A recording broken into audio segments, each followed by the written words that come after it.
scientific sessions. I'm here with Ibrahim. Fail big. Don't be afraid to dream. But remember, dreams without goals are just dreams. So have dreams, but have goals. And understand that to achieve these goals, you must apply discipline and consistency. You have to plan. Working really hard is what successful people do. Is this your first time presenting a meta-analysis? Yes, it's very exciting and it's almost like a dream come true. How many papers have you published since the time you joined the Med Academy? I have 10 papers published, including like one of them, the one that I'm going to present tomorrow is already published, and I have 2 as first authors. So you graduated medical school when? 2021. And then around that time, I think you, a year later, joined the Meta-Analysis Academy. You've published a bunch of papers. The one that comes to mind, first author in neonatology, a great journal in pediatrics. And then you did a research fellowship. How's that going? It's going pretty well. I got 13 interviews already. And I mentioned that I was going to be at the American Heart Association presenting 2 abstracts. And the interviewers, they were just like amazed that I was in the 3rd year of medical school and I had the opportunity to present in such amazing conference. I'm Meghna Joseph. I'm a medical graduate from India. I'm presenting at the AHA 2024. I have 7 papers in total, 3 as first author, and I am so grateful that I got to present to you moderated abstracts today. This is Shanmugh and I am from India. Everyone knows how research is important for residency application, and I know how everyone wants papers behind their name.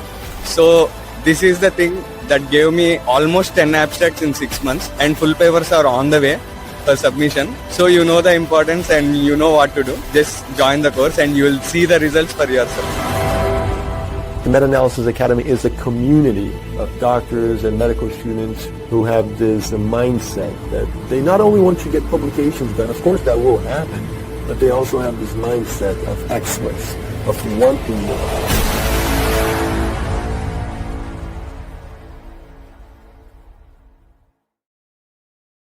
What's up, everybody? Hello, and welcome to day 2 of the publication roadmap. How is everyone doing?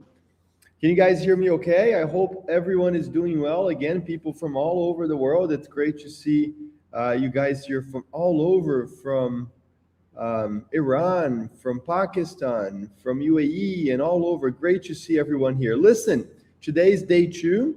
Today we're going to go beyond the idea. Okay, so yesterday we learned the 5 methods to develop great research ideas. Let me know in the chat if you did the exercise. Remember I said do the exercise to practice. Let me know in the chat if you did the exercise and submitted it. Yes? Yes? Great. All right. Well done, guys. Well done. Yeah, you have to practice. You know, these ideas, these learning, without putting it to practice, it's not fruitful. It doesn't generate results. You have to practice it. So I hope you guys enjoyed it, because we're going to start with going over the exercise and showing you some real examples of what you can do to develop these research ideas. Last thing before we start, today we have, let me just give you the expectation of what's going to happen today. We're going to spend about 2 hours together here today. The content today is a little bit more dense, heavier in terms of technical skills and knowledge. So you have to be even more attentive. You have to be on your feet, like we say here in the States. You have to be on your feet because you got to be sharp. So I hope you are well caffeinated. I hope you slept well, and you got to stay away from social media. But before you do that, just hit that share button and send it in your WhatsApp groups. Hit the like button, subscribe to the Meta-Analysis Academy, and let's do it. You guys ready? Let's do it. Awesome. Let's go, guys. So here, we're going to do this before we go into the exercise. Hold on a second. Got to remove this, and I got to add that. Perfect. All right, let's get to it, folks. All right, so my second screen is up there. That's why I look up all the time. Okay, guys, let's do the day 2 of the publication roadmap. Today, we're going to learn how to break these barriers. Okay, so we have these 7 barriers for publications. Today, we're going to go beyond the idea and understand how you're going to publish despite the lack of time, the lack of funding, the lack of support from your institutions. We're going to learn to overcome these barriers. I'm going to teach you how to get the skills and everything else, okay? So make sure to stay until the end. All right, so yesterday we learned these 5 methods to have really impactful research ideas with autonomy. Autonomy means that you can develop these ideas yourself and you don't depend on other people, all right? So I'm going to show you an example of this. This is one of our students, Lucas, who published as first author in JAMA Surgery. And this is a 4th-year medical student who published as first author in JAMA Surgery. Do you guys understand how incredible that is? That's like the #1 journal in the world in surgery, and a 4th-year medical student published as first author there, okay?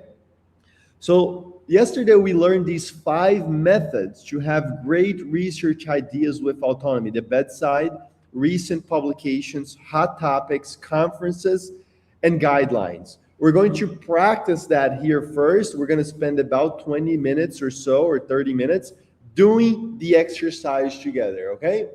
And I want to just quickly review these before we jump into the exercise and show some examples. Remember, you have to sign up to the newsletters of the journals in the field of your interest, the top journals. Let me show you a great example. So this is a publication that came out in JAMA Pediatrics last year. JAMA Pediatrics, Dr. Miyasaka from Japan published on using the electroencephalogram to guide pediatric anesthesia. Lua and Fidas, sorry if I mispronounced those names. So Lua and Fidas, they saw this publication. They're both 3rd-year medical students in Lebanon. They saw this publication in the newsletter that came to their email. So they signed up for the newsletter of JAMA Pediatrics, just like I explained it to you guys yesterday. And then they got an email that had this paper over here. And they developed an idea to do a meta-analysis on electroencephalogram guided anesthesia for anesthesia of children. And they're 3rd-year medical students. This is an idea they had applying one of the methods that I teach in the publication roadmap. Did everyone understand that? Did everyone understand this? That's how they had the idea. A newsletter, an email that came to them, just like I explained this to you guys yesterday. Is this clear? Did everyone understand this method? Because it's super important that you understand it. We're going to practice it today. So, and I remember what I told you yesterday. It doesn't matter if you're even a pre-medical student like João. João is a pre-medical student. He's not even in medical school yet. You could be a 1st year, a 2nd year, a 3rd year like Lua and Firas, okay? All right, so you have to sign up for these newsletters. You could be a resident like Matteo from Italy. Okay, so now we're going to do the exercise together, okay? And it's a little difficult for me here to share the screen, but it's going to work out. Let me just remove this and share this. So everyone saw the exercise? Everyone saw the exercise of the publication roadmap? Yes?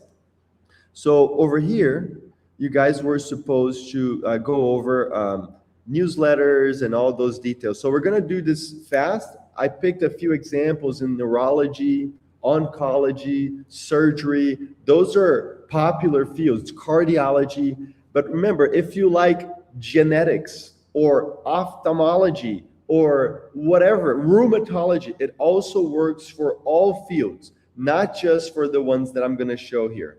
Okay? All right? Very good, people. Very good. So let's go over the exercise together. And first I'm going to show you how to sign up for these newsletters, okay? Okay, so here.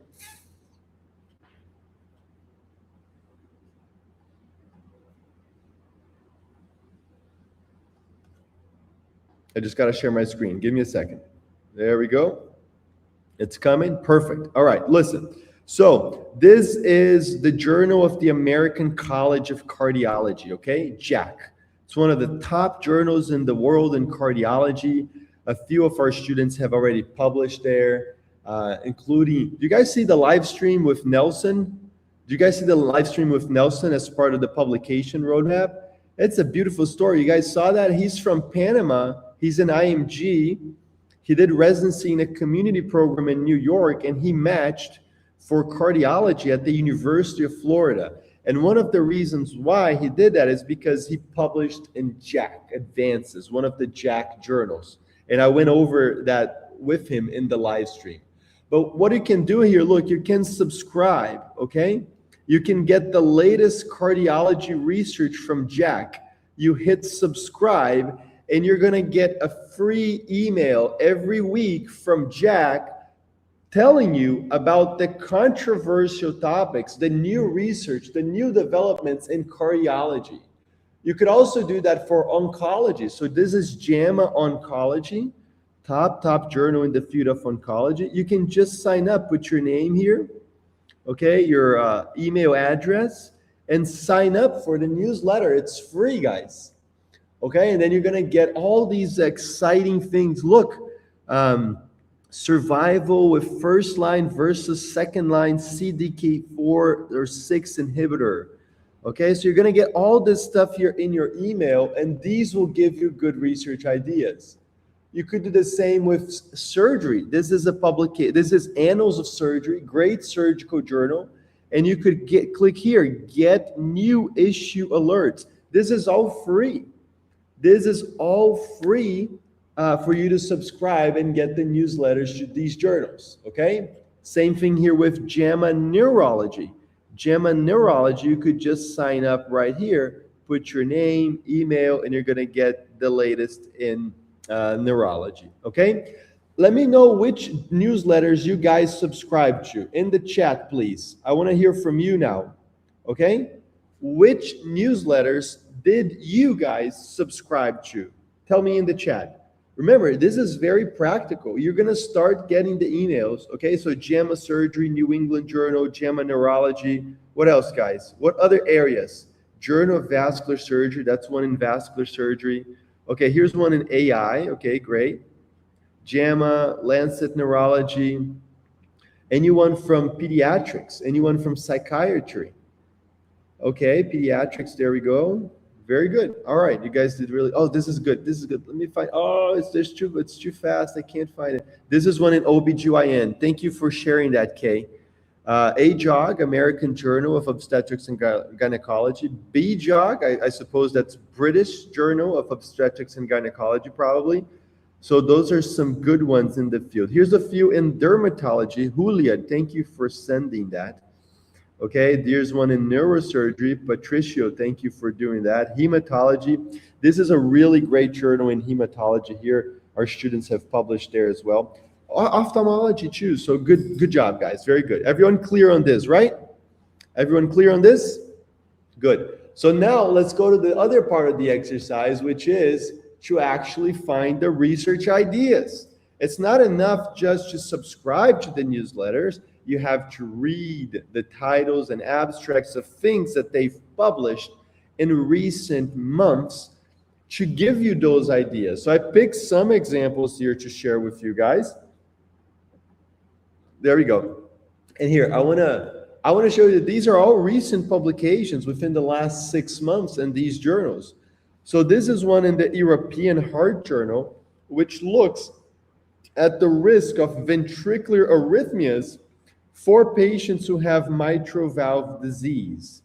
It's a very interesting recurrent topic in cardiology. There's historic debate and controversy around this. So this is a potential idea for a meta-analysis. In fact, one of our students, I don't have it here because I didn't remember to prepare it, a group of our students from the Meta-Analysis Academy actually did a publication on this very topic. Okay, so these are potential research ideas that you get just from looking at these journals. Here's another one in oncology. Now, I'm not an oncologist. I have no idea about oncology. And I'm not saying this is necessarily a good idea. I'm saying it's an idea. We're going to learn to figure out if those ideas are good or not in the next step. But first, we have to start. First, we have to develop an idea and then test the idea. So here's a potential idea. The use of aumolertinib as adjuvant therapy for people with non-small cell lung cancer. Now, again, I don't have the clinical skills and knowledge to know if this is a good idea or not, but it's an idea. And we're gonna submit it to the process of testing research ideas, okay? Sounds good? Which is what we're gonna learn next. All right. So that's one in oncology. Guys, so here's one in surgery. This is a fantastic idea, okay? Let me just give me 1 second here because I gotta silence my computer. Just give me 1 second. Just a second.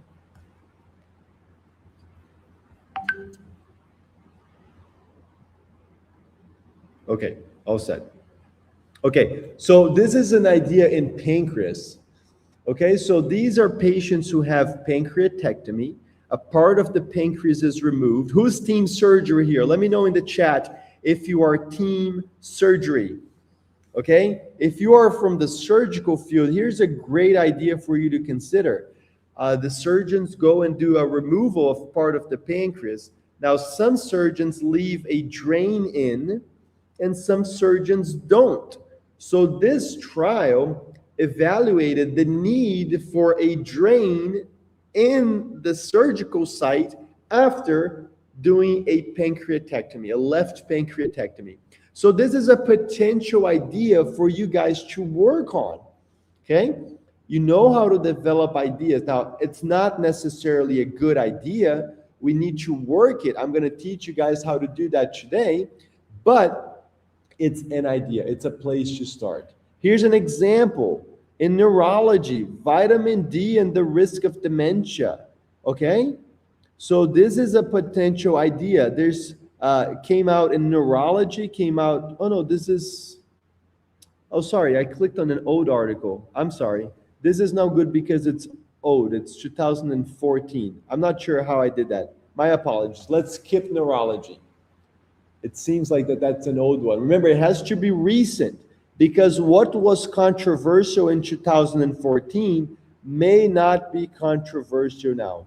That was a mistake on my end. I was not supposed to, I don't know how I clicked that old paper there. Okay, let's look at podcasts now, okay? So for podcasts, guys, you learn about the topic, but you also learn about potential research ideas. So if you're driving, if you're going to the gym, it's a great idea to just listen to the podcast, the main podcasts in your field of interest. So let me show you an example here. So this is Journal of Clinical Oncology. You guys are going to learn about what's new. Like this is a great podcast to listen. Why is that? Because this podcast is discussing, by the way, you guys can hear me okay, right? It's raining a ton where I am over here. It's like raining a lot. And I'm worried that either the electricity will go out or something like crazy like that. It's really, really raining heavily here. I hope you guys don't hear the background noise. Okay, so why is this so important? Look, this is the Milan consensus for bladder preservation. So this is a group of doctors that probably met in Milan. I don't know that this happened. I'm speculating here. They met in Milan to talk about bladder preservation, okay? In bladder cancer, minimally invasive bladder cancer, muscle invasive bladder cancer, sorry. So when they set this consensus or this meeting in Milan, do you guys think they told you just about what you should do, or did they also tell you about the controversies in the field? What do you guys think that in these guidelines, in these consensus, in the conferences, are people just talking about what you absolutely should do, or what also is controversial, the unanswered questions? Of course, they're talking about the controversies as well. Okay? So if you listen to a podcast like that, I haven't listened to it, it's not my field, but I guarantee you, you will learn about the topic of bladder cancer, and you will also potentially learn about controversies. Now, for sure, the ideas discussed here will be good ideas that you will publish. Of course not. There are no guarantees, but you have to start with an idea. And podcasts are great places to learn about those controversies. So here's a cool podcast for surgery. I love the name, by the way. Does anyone listen to The House of Surgery? Sounds like a very cool podcast. I'm not a surgeon, so I don't listen to that one. But if you listen to these, okay, look at this topic, guys. Look at this podcast, episode 74, Future of Cancer Therapeutics. So obviously they're talking about what's new, what's controversial, what's likely to happen in the next few years. So you can listen to that and learn about oncology and surgery, but also develop ideas for your research. Okay, so that's how this process works. And then finally, social media. Okay, if you like cardiology, follow the European Society of Cardiology, the American Heart Association on Twitter. Follow them, okay? All right, so here's an example. JAMA Oncology. JAMA Oncology on Twitter. So if you like oncology, look, they're talking about all this research here. Look, you guys should be on top of this. If you like oncology, this is how you're going to find research ideas. Look over here. This is an old publication.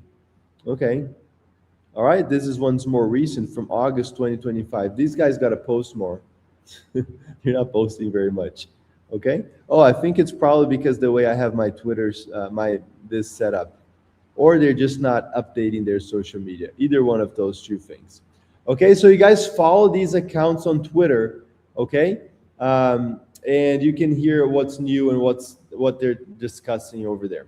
All right, sounds good. So that's exercise number 1. Any questions from you guys on that? Any questions on you guys? Yes? Okay, so that's it for the exercise. These are very practical methods. Now, of course, the idea is just, thank you for sharing here these podcasts. Okay, good. All right, so let's keep going. We got a lot to discuss. I think we're all set here with the exercise. Let me go back to my slides. Just give me 1 second. Give me a second. I gotta go back to my slides now.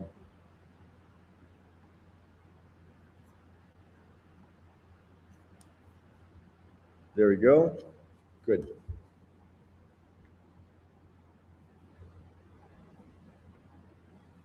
All right, folks, we're back. Okay, so we did the exercise, and I also want to tell you guys about some AI applications that you can use to develop these research ideas. So here's when you guys think about AI, whether it's for developing ideas or any other step in the meta-analysis, listen to what I'm going to say. Before you learn the AI tools to do it, it's very important that you learn the step, like how the step is done. What is the goal of that step? For example, in developing research ideas, you're looking for great controversies in the field of interest. Now, if you try to use AI for something that you don't really understand, that you really don't know how to do, it's likely to give you mistakes and not be helpful. What I teach my students is you got to really learn that skill. For example, let's say it's data extraction or testing viability of an idea or building a search strategy. AI can help with all of these things, but only if you truly, truly understand what's supposed to be happening in the background. Okay, so I'm going to show you some quick AI applications here that are related to what we've discussed so far. I think it'll help you guys. But again, it's important that you understand the principles, not just rely on AI to do it for you. So you could use any AI like Gemini or ChatGPT to do what I did in this example here. I uploaded the guidelines. So this is a guidelines on European guidelines on atrial fibrillation. And I wrote, please find me 5 potential research ideas based on controversial or weak recommendations. So this is a guideline document that has like 150 pages. If you upload it and ask AI to look for those controversies for you, it may help you with that. It may help speed up that process of looking for controversial ideas in a guideline. For example, we learned about this yesterday. The other thing that, the other AI tool that's really, really good for the purpose of developing ideas and testing ideas is open evidence. Open evidence will help you really well with a literature review, evaluate controversies, and discuss clinical relevance of topics. So I'll give you an example. This is beyond the idea itself. So I used open evidence and I said, hey, I want you to do a meta-analysis with this PCOT question. And I put the PCOT question here, patients with atrial fibrillation who had prior intracerebral hemorrhage. And I explained to open evidence what I am interested in. So this is one step beyond the idea. It's testing the quality of the idea. Okay? So can you find me the best evidence on this topic? And this will help you with a nice literature review. It will help you understand the controversy on that topic better and evaluate the clinical relevance. So open evidence is a very good source for this. But of course, you have to really understand how to use this information, which is what we're going to discuss now. What happens beyond the idea?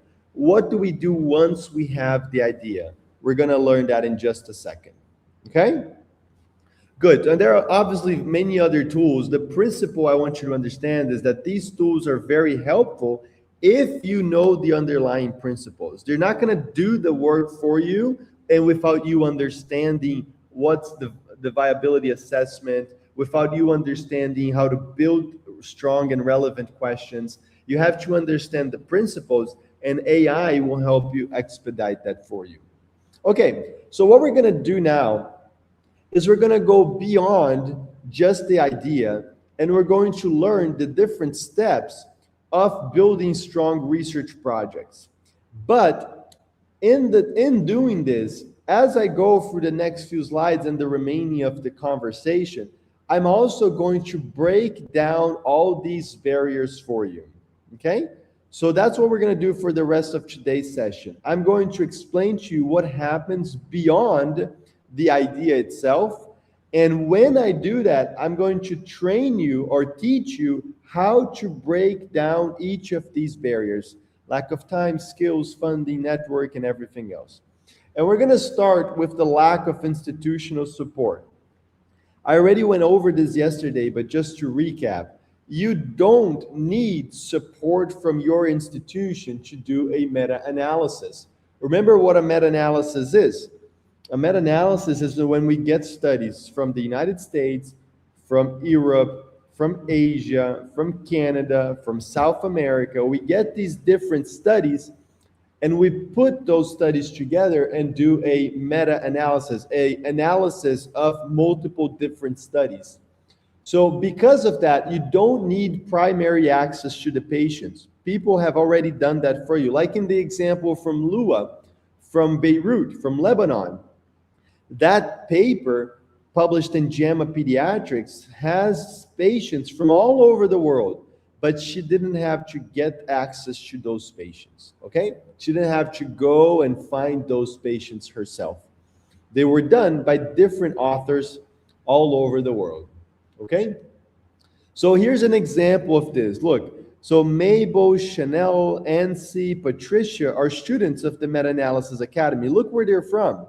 They're from Kingston, Guyana, from St. Kitts and Nevis, so in the Caribbean, from India, from Brazil. They all met inside the Meta-Analysis Academy. But to publish this great paper in the surgical field, they did not need support from their institutions. They didn't need support from their medical schools in St. Kitts and Nevis, in Guyana, in India, in Brazil.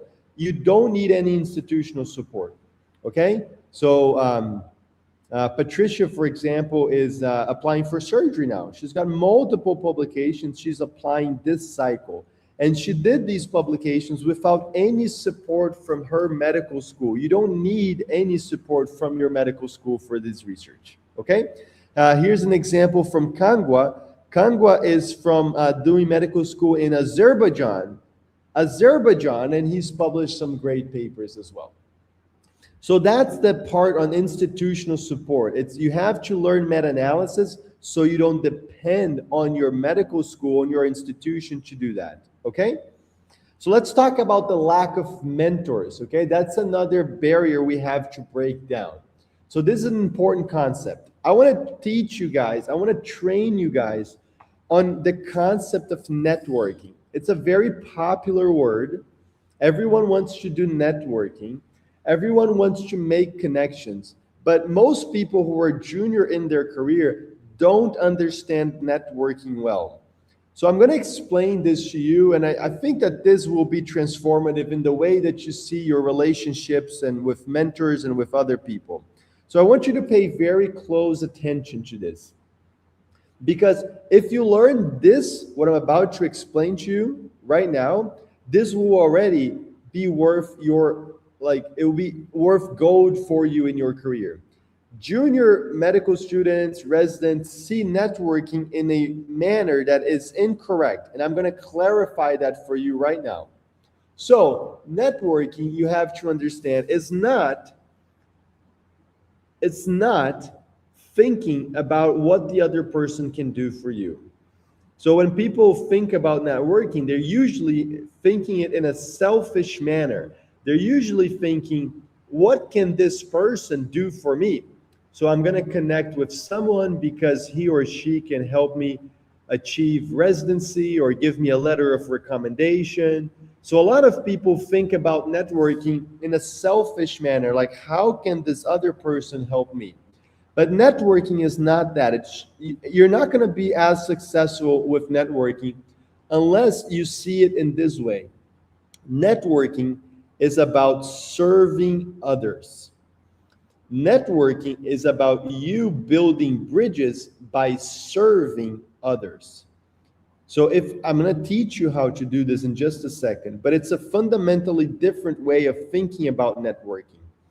You don't want to think about what you can extract from the relationship. You want to think what you can contribute, what you can do for the other person. Okay, let me give you guys an example. When I was an internal medicine resident at the University of Miami, I've always loved to teach. So what I'm doing here with you guys, I've been doing it for 20 years. I've always loved to teach others. And when I was a resident at the University of Miami, I developed a curriculum for the other residents to help them pass internal medicine board exams. So when you finish internal medicine residency in the United States, we have to do an exam called internal medicine boards. It's a difficult exam and people are very worried about it. So in my program and the University of Miami, people were always stressed about this and the internal medicine board. So I created a board review course. I created a curriculum for the other residents to pass the boards. They didn't pay me for it. They didn't ask me to do it. I just saw that there was a need and I love to teach, and I created this curriculum. And this left such a major impression in the program that they created an award. It's called the Rhanderson Cardoso Award. It's been 10 years. My other last name is Nascimento. So it's the Rhanderson Nascimento Cardoso Award. And it's been 10 years that they give this award to the best resident in the program. They give the Rhanderson Nascimento Cardoso Award every year to the best resident. And the reason for that award is because, I really served the program. I helped my program director, the other residents, the other chief residents by doing this. And I didn't do it expecting anything else in return. I did it because I really saw that there was a need. And my program director, who became a great friend, she was very supportive of my application. She spoke on the phone with the program director from Johns Hopkins and helped me to match at Johns Hopkins. But all these things happen, this networking, because I served, I helped, I created. So that's the point, the message I want you guys to have in mind. And if you think that that's out of your reach, you're wrong. I'm going to explain to you how you can do this right now. So Beatriz is a fourth-year medical student, at the time, she was a fourth-year medical student. And I showed you this publication yesterday. It's a major, major journal in the field of critical care. But she invited an attending from the Mayo Clinic. She took the initiative. This is serving others. So the way you're going to find mentors is you're going to serve them. You're going to not ask for opportunities. You're not going to say, help me, please. You're going to say, here's an idea for a research project. I already tested viability. I already did the methods and started working on statistics. I would love to have your input as an expert in the field. Not asking for opportunities, but serving the opportunity, creating the collaboration, okay? Great question from Rehana. We're going to discuss this in just a second, okay? We're breaking down these barriers and then we're gonna discuss this, okay? Great. So what I'm explaining to you guys is how to break these barriers. And she invited Dr. Alice Gallo, and Dr. Gallo is an associate program director at the Mayo Clinic in the United States. Okay, so Dr. Gallo is an associate program director at the Mayo Clinic, but Beatriz invited her to contribute with her publication. And I showed you Jonathan yesterday from Dubai. Jonathan is a medical student in Dubai. He invited an attending at Cleveland Clinic, Ohio, to participate in his meta-analysis. And that paper was accepted to the top journal, #1 journal in plastic surgery. And he's a medical student. He's a medical student in Dubai. Okay? All right, so I'm getting a lot of questions about what are the next steps after developing research ideas. We're going to talk about that in just a second. Okay, we've discussed the exercise. I've already broken down 2 barriers for you. Now we're going to talk about the 10 steps to do the research itself. Okay, you guys with me? Yes? All set? All good? Let's do it.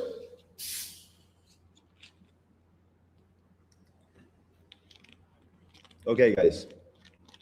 Oh, wow, I forgot to change the date on the slide. Sorry, it is not September 14.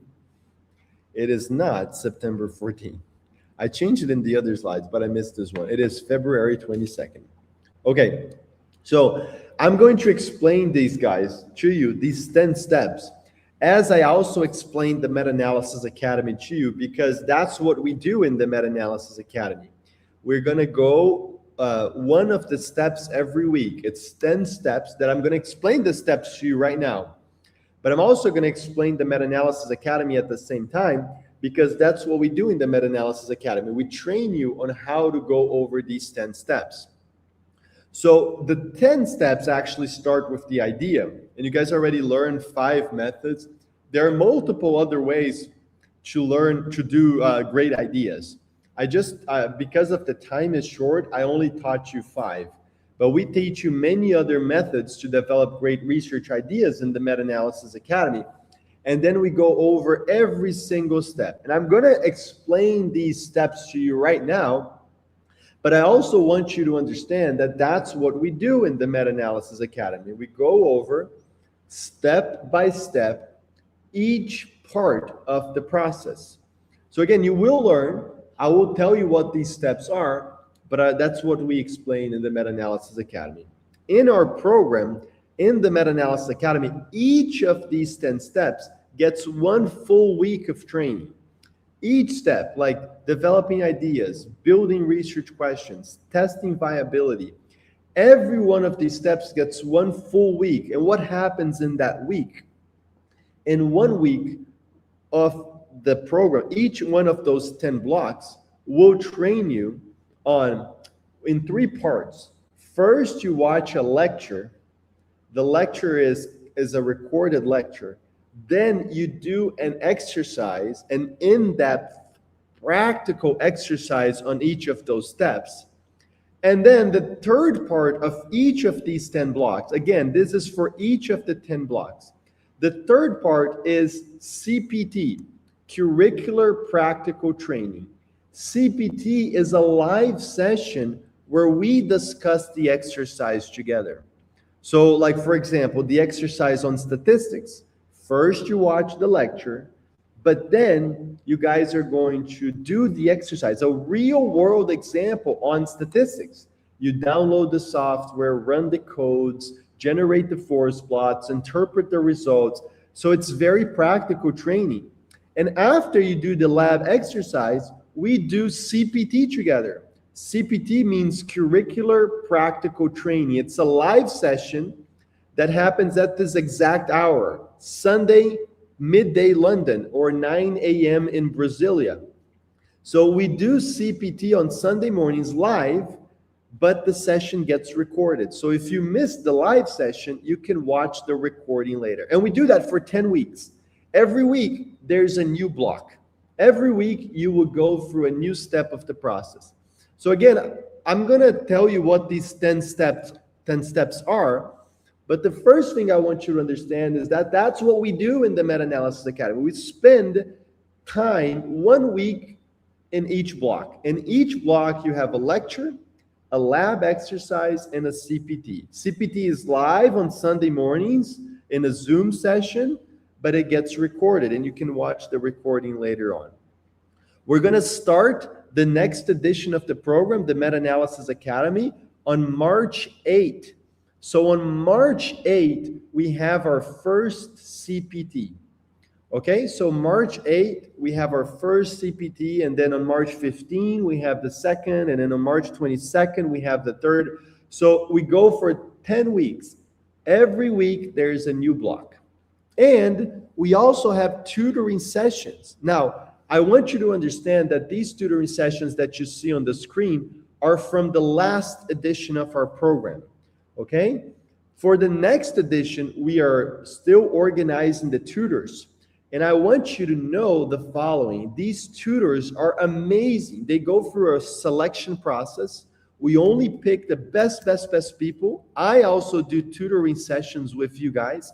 And just so you guys get a sense, like Luis published as first in JAMA Pediatrics. Okay? Just so you have an idea. Lucas, who was also a tutor in the last edition, published in JAMA Surgery. So these tutors and myself, I'm a tutor too, we will do separate tutoring sessions with you to help you on your projects. We'll help you guys develop your own projects. Fatime published as first author in the Journal of Pediatric Surgery. Juan Pinilla, his name is misspelled, sorry. Juan Pinilla is from Colombia, published some great articles in cardiology. Vinicius is from Argentina, published some great papers as well. So you guys have the tutoring sessions multiple throughout the week at different times because of all your different time zones where you can come and ask questions, okay? And then we also do these research groups. In the Meta-Analysis Academy, you get connected in research groups of your interest. So this is a picture from our students at the American College of Cardiology in Chicago. Over here, we have students from Peru, from Mozambique in Africa, from Ecuador, from Egypt, from India, from Brazil, from the United States. And these are students from all over the world who met and formed research groups and connections inside the Meta-Analysis Academy. And this happens in all fields. We form research groups between our students. Look at this group here. Renata is a surgical resident in otorhinolaryngology at Harvard. She's a surgical resident at Harvard. Jaime is from Chile. Tamires is from Brazil, but she's now in the United States. Bruno is from Brazil. they all met inside the Meta-Analysis Academy and published some great papers together. Like in this one here, Jaime is first author. He's from Chile. Tamires, Renata, who is at Harvard. And they all met inside the Meta-Analysis Academy. So you guys can do these great connections from people from all over. This publication here has a student from Costa Rica, cardiac surgeon from Germany, medical student from Brazil. So we form these research groups and connections. So Nishta asked, how do we form a research group in the program? We pair you up. We create the research groups based on common areas of interest. People who like cardiology go to a research group, multiple research groups in cardiology, surgery the same, pediatrics the same. And you guys also have what we call the experts program, which I'm going to explain in just a second. I'm going to explain what the experts program is, because it's also another way in which you can form these great research groups. So here's a publication in the field of cardiac surgery. Susimar is a resident from Costa Rica. Rafael is a cardiac surgeon from Stuttgart in Germany. The other Rafael, a medical student from Brazil. They all met in the Meta-Analysis Academy. They're all from the Meta-Analysis Academy, and they've published, I think, many papers together. Okay? So there's another way you can form these great research groups, which I will explain to you right now. In the Meta-Analysis Academy, okay, we have something called the experts program. Okay? We have something called the experts program. And in the experts program, before I answer the experts program, I want to answer this, because there's people asking about orthopedic surgery and dermatology. Guys, we have these groups and publications in all fields. So dermatology, for example, we have publications in the European Journal, Journal of the European Academy of Dermatology, British Journal of Dermatology, the top journals in the world. So I'm showing you examples in different fields, but I want you to know that this works for genetics, for ophthalmology, for dermatology, for neurosurgery, for every single area, okay? Dentistry and so forth. Guys, remember, don't share personal information in the chat. This is not the place to form the research groups. We do that inside the Meta-Analysis Academy. Don't send emails, WhatsApp numbers. We will block that for personal safety. Okay, we don't want those numbers circulating. Okay, so that's against the rules of the chat. Okay, for pharmacy, for everything, we have multiple examples of students who published in pharmacy. But let me explain to you guys the experts program, because this is the crown jewel of our program. So listen, we're going to start the new class in March, right? So we're going to start in March. About 3 months before the class starts, we have a team that recruits experts from all over the world, from California, from Texas, from Massachusetts, from Europe, from Brazil, from Asia. So our team interviews and recruits experts from all over the world to be mentors to our students. And the way this happens is we invite, these are some experts from the prior editions, not necessarily from the current one. We're still in that process of recruiting. So these are from prior editions. So for example, Paula is from Argentina. She's a nephrologist. She's now in the United States. Stefan is finishing radiology at Stanford in California. David Tenorio is a cardiac surgeon in Texas. Tulio is a cardiac surgeon in Germany. He's finishing training. Sergio is a abdominal wall surgeon in North Carolina. He's published more than 30 publications, 20 or 30. Carolina is an ophthalmologist in the United States. So these are examples of experts from all over the world. And when you do your publications, when you do your ideas, in the Meta-Analysis Academy, you can submit your idea to one of these experts. You can prepare your paper, your project, your idea, and submit this idea to these experts. We have a specific window around class 5 of the Meta-Analysis Academy. And when you do that, when you develop your idea, your project, you submit to these experts, he or she may be interested. If so, they'll form a research group with you. If not, you will continue to develop that project and look for other research groups within the Meta-Analysis Academy or in your own program. So as I mentioned to you before, our students can invite whoever they want, anyone from all over the world, to be a mentor to them in their project. Remember the networking? What I said, it's about serving others. I told you guys about Beatriz, who's in Sao Paulo, and invited an associate program director from Mayo Clinic to be part of her work. Jonathan, who's in Dubai, and invited a plastic surgeon in Cleveland Clinic to be part of his work. Networking is about serving others. So you can do that inside the Meta-Analysis Academy because we have this experts program, or you can do it yourself by inviting someone from Germany, from London, from the United States to be part of your work. So we facilitate these mentorship connections by recruiting experts to within our program. But you guys are more than welcome to develop the skills, form your research groups inside or outside the Meta-Analysis Academy. We will facilitate that for you. So there's a lot more I can tell you guys about this, but I don't want to take up too much of our time. If you want to join the Meta-Analysis Academy, make sure to join the early bird registration group. I will go over the details on tuition at the end, how much it costs, but we will provide more information in the early bird registration group. Guys, from my team backstage, can you put the link in the chat? Please put the link in the chat for the early bird registration group, okay? So we will send the details right there on the early bird, okay?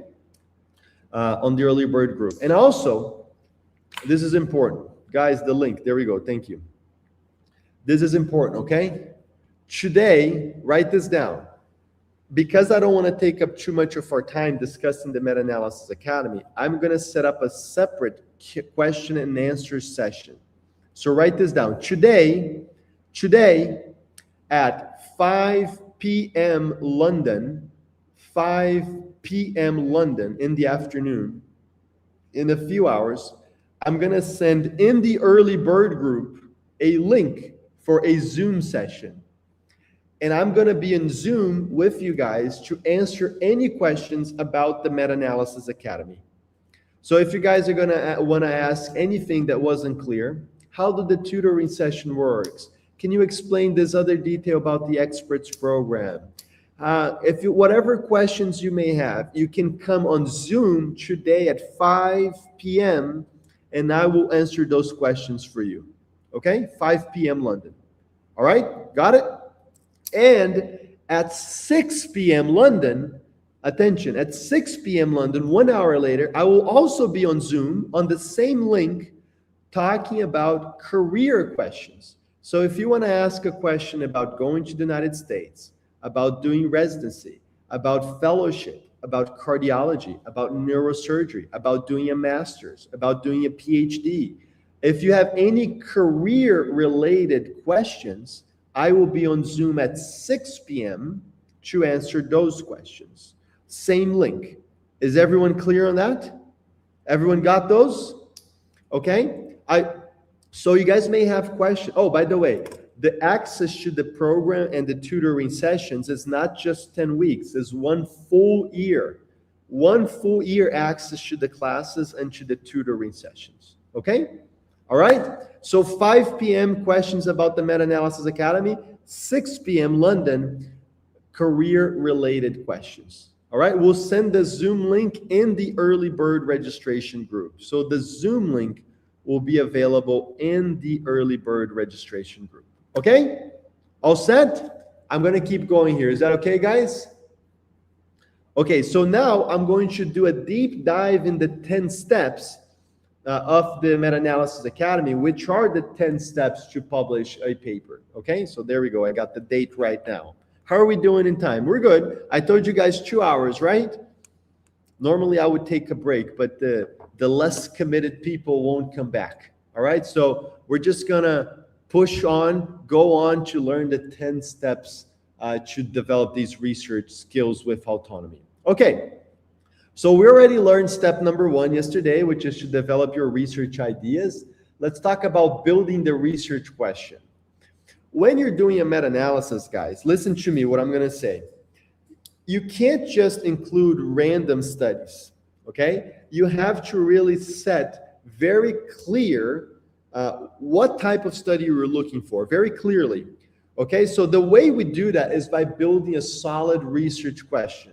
So PCOT question is the template, the format that we use for this: population, intervention, control, outcomes, and types of studies that we want to include. Okay, so here's an example. Let's take a look at a very practical example. This is a publication by our students. Arthur is a plastic surgery resident. Camila, also our student, she's also in plastic surgery in Texas in the United States. Okay, so we have Arthur, Camila, Anna, these are all, and Elise, they're all students of the Meta-Analysis Academy. And they published in one of the top plastic surgery journals in the world. Is anyone here interested in plastic surgery? Anyone? Anyone, any plastic surgeons here or future plastic surgeons? Okay, all right. So let's talk about this paper here, okay? I know you guys are not necessarily plastic surgeons, but when they built this meta-analysis, someone had the idea, okay, oh, there are a lot of plastic surgeons here in the chat indeed. So someone built this paper, Arthur and Camila. They started with an idea like we learned yesterday, but then the next step is to build this PCOT question. So the PCOT question that they built was like this: woman with breast cancer who had axillary lymph node dissection. They wanted to compare, the intervention is doing the surgery with lymphovenous anastomosis. They were comparing that to doing the surgery without lymphovenous anastomosis. The outcome was lymphedema, seroma, hematoma, infection, or reoperation. And the type of study, this is a meta-analysis of randomized controlled trials and observational studies. Did everyone understand the PCOT question? I'm going to test you guys on this. Okay, let me know in the chat if you understood the PCOT question. Did you really get this? Yes? Okay, so let's go for a test right now, okay?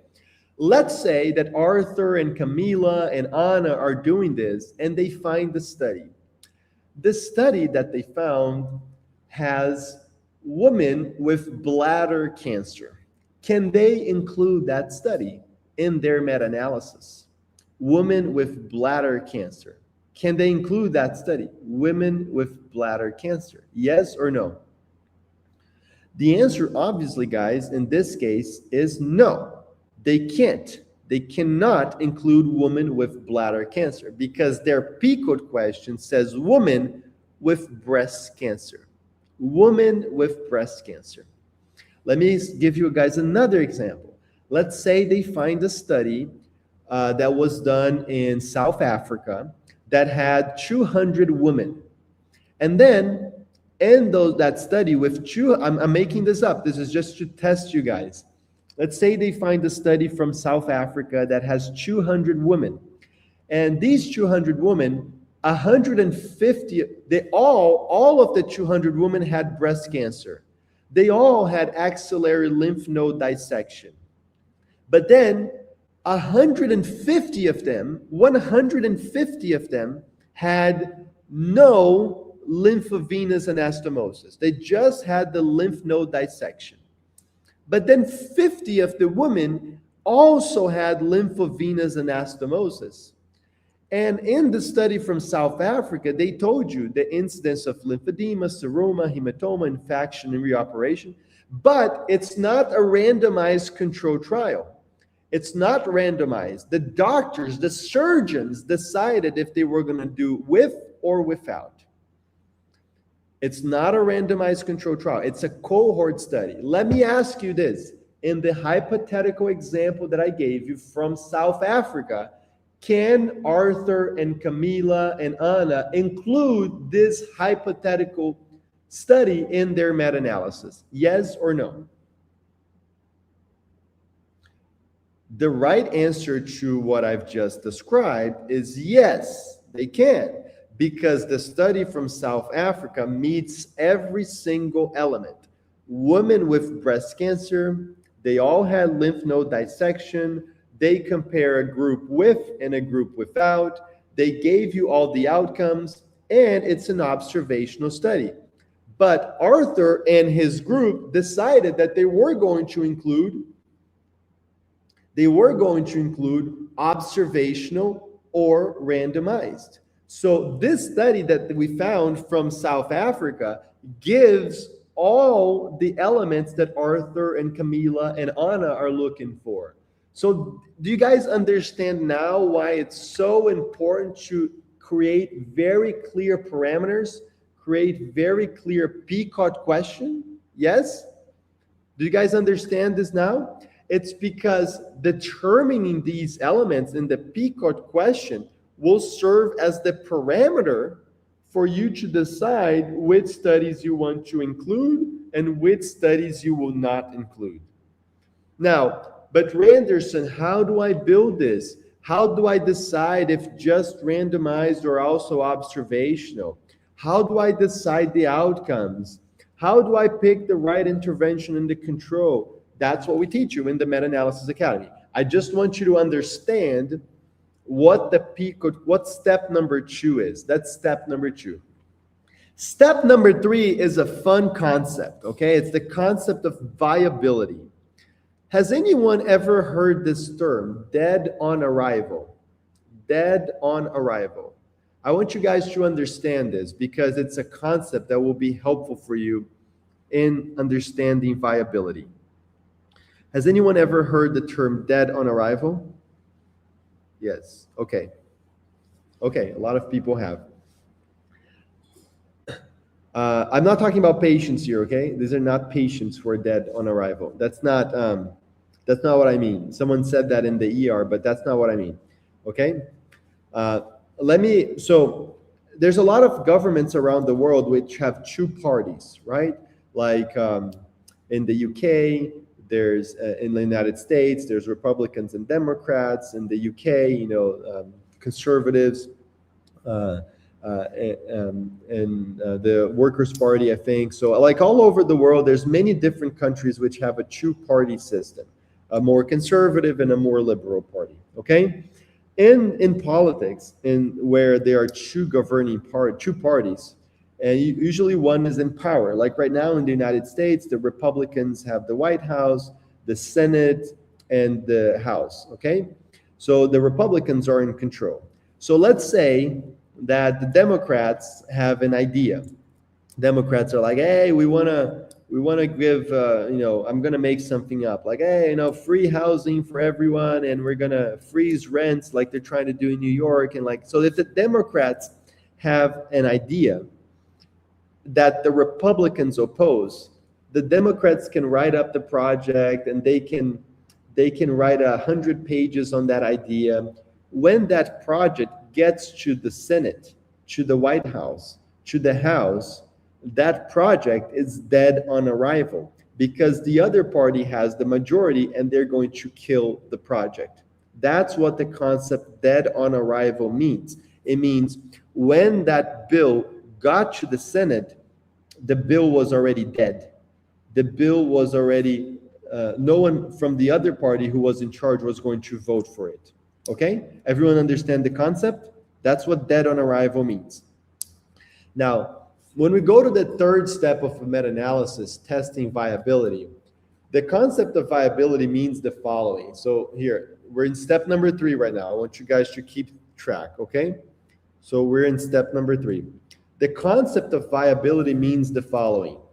A lot of the ideas that we generate in step number 1, they are dead on arrival. A lot of the ideas that we created yesterday, that we created with the exercise, a lot of these ideas are dead on arrival. And your job in step number 3 is to figure out which ideas are dead on arrival and which ideas are really, really good. That's your job in step number 3. Okay? So that's what testing viability means. Testing viability means, listen, we're going to figure out which ideas are alive and we should proceed to steps number 4, 5, and 6, and 7. and which ideas are dead, which ideas we just should bury them and move on to the next one. And the way we do that is there's this process to test viability, to test if the idea is dead on arrival or not. And again, we go into a lot of details on this in the Meta-Analysis Academy. We spent, a whole module talking about viability. But just to summarize it for you guys, when you test viability, to do a meta-analysis, you need at least 3 studies that fit your P-code question, at least 3 studies, and it has to be on a novel topic. It has to be on a topic that either someone never published a meta-analysis on before, or, and this is important, or that you can substantially improve the prior meta-analysis. So most of the meta-analyses that are published today, they're not truly novel. Someone has already done a meta-analysis on that. But our students become very good at improving the meta-analysis before by a lot. They improve it so much, they do so much better that they can publish another meta-analysis on that topic. So that's why there's an asterisk here. It's for you guys to understand that novel topic just doesn't mean only that no one ever did it before. It means that you can also do a much, much, much better job than in what was done previously. And again, we teach that in the Meta-Analysis Academy. A lot of times you would think that an idea is dead on arrival. You think that you hit a dead end. But to truly give up on an idea, to truly bury it and go to the next one, you have to be certain, because otherwise you're never going to have an idea. You're going to give up every time. You have an idea and you think it's dead on arrival. You have an idea and you think it's dead on arrival. But there are very, very clever ways of improving a prior meta-analysis. I'll just give you some examples. You could do a trial sequential analysis. You could do meta-regression. You could do subgroup analysis. You could focus just on randomized controlled trials. You could extend the time of follow-up. So there's many, many things you can do to create viability and do a much better job on the new meta-analysis than on the prior one. And that's what we teach our students in class number 3. It's to create viability, not give up prematurely on an idea. Okay? All right? All good? You guys understood the concept of viability? The concept of viability means, is it really dead on arrival? Or can I create viability? Can I rescue this idea? Can I bring it to life with the tools that I learned in the Meta-Analysis Academy? Okay? So one of the barriers to publication is time. We're going to talk about time in just a second, Rihanna, not yet. Okay? All right? Sounds good? Everyone understood the concept of viability? Yes? Yes? Okay. In the I forgot to add some examples here, but in the Q&A today at 5 p.m. London time, I can show you guys multiple examples of ideas and projects that looked like they were dead on arrival, looked like they were dead, but our students learned some very important tools and created viability and rescued the viability of that project. Okay, so I can show you some examples of that in the Q&A. Step number 4, guys, is search strategy. Over here, what you're going to do is you're going to cast the net into the literature. You're not looking for fish, you're looking for studies that fit your P-code question. And this is a very important step because you can't miss any studies.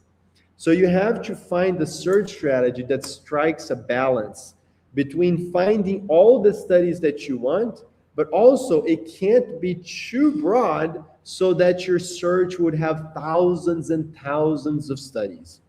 So there are specific ways of doing this. Let me show you an example.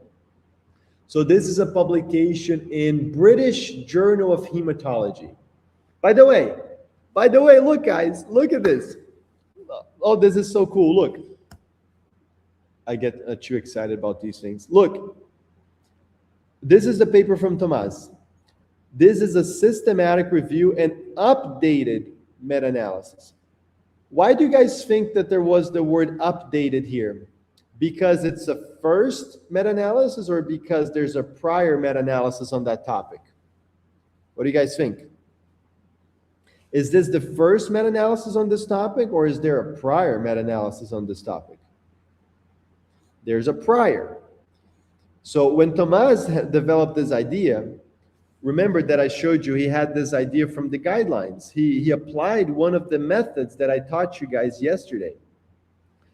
When he had the idea, initially it looked like it was dead on arrival because there's already a meta-analysis on this topic. But he didn't give up.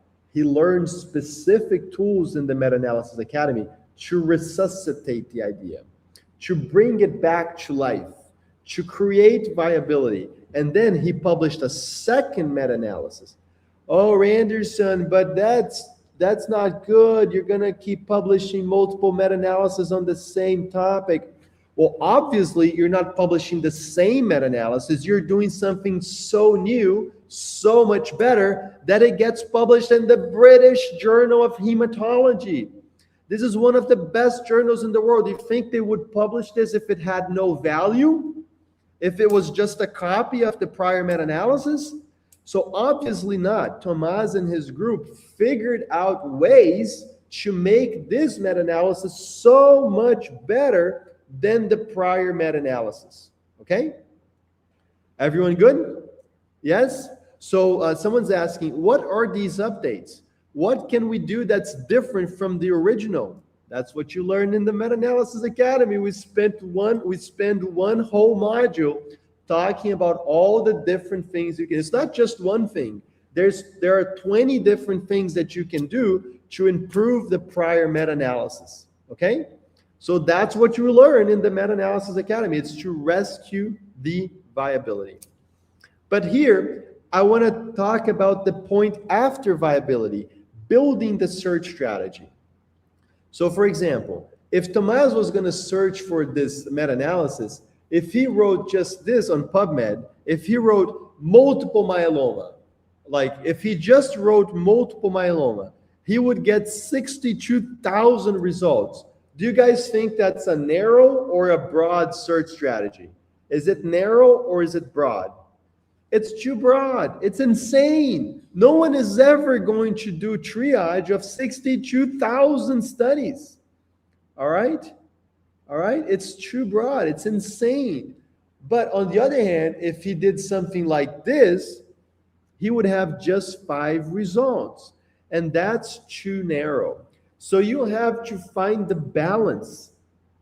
You have to find the right, and that's what we teach in the Meta-Analysis Academy.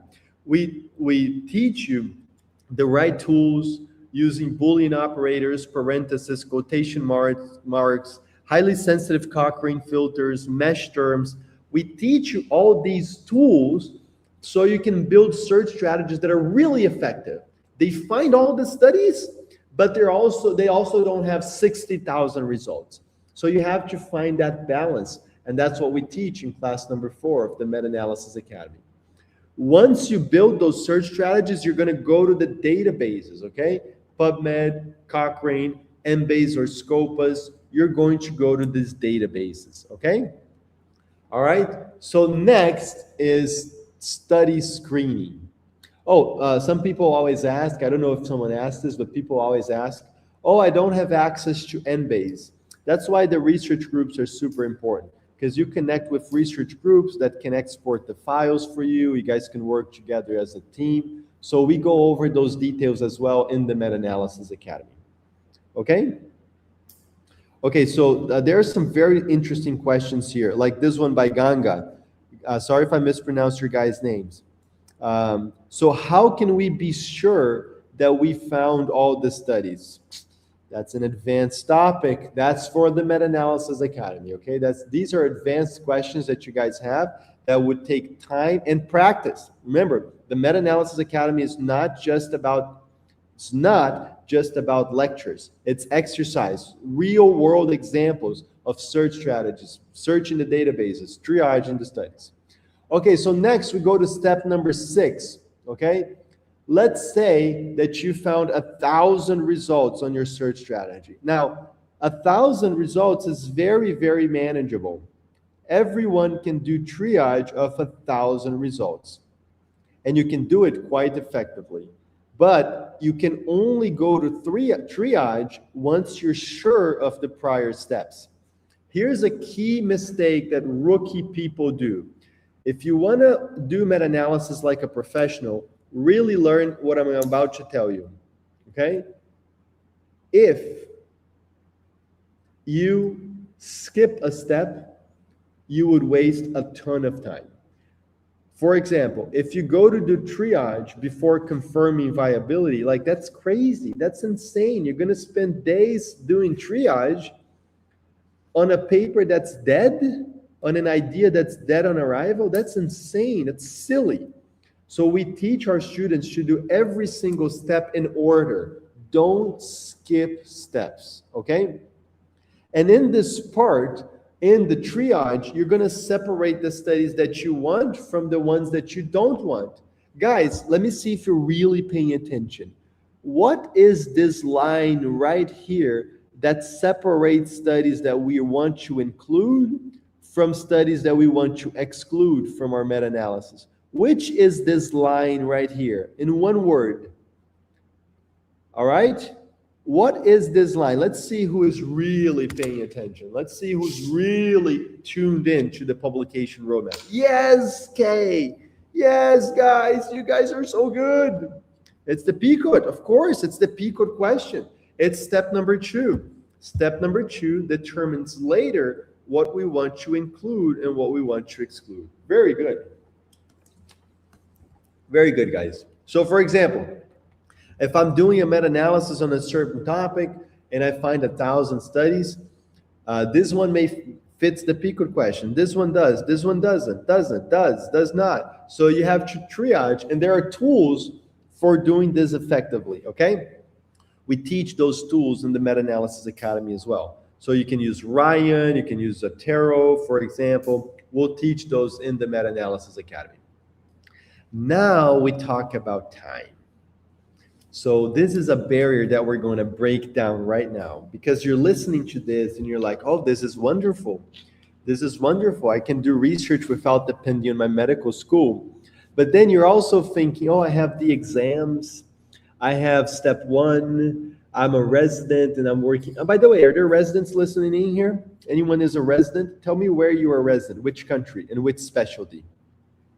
Tell me which country and specialty. So you're in the chat and you're thinking, oh no, I don't know that I can do this. I'm very busy. I'm a resident.